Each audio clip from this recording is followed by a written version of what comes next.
இருங்கங்க, கம்பு எடுத்துட்டாங்க, 2 அடியாக போட அவனுக்கு. கோவம் இப்போமே அவனுக்கு அவ்வளோ கோவம் வருது.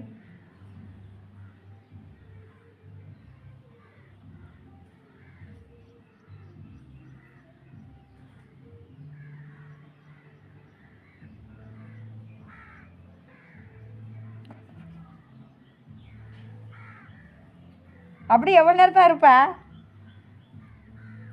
ஆ, எவ்வளோ நேரத்துக்கு அப்படி இருப்பாங்க? உங்கள் அம்மையை பார்த்தாப்புல போ, உங்கள் அம்மாக்கிட்ட போ, போ போ போ போ போ. வராதிங்க, போயிருங்க, வீட்டுக்கு போயிருங்க, போங்க. ஆமாம், போங்க. ரோசம் வந்துட்டு, ரோசம் போ, போவக்கார.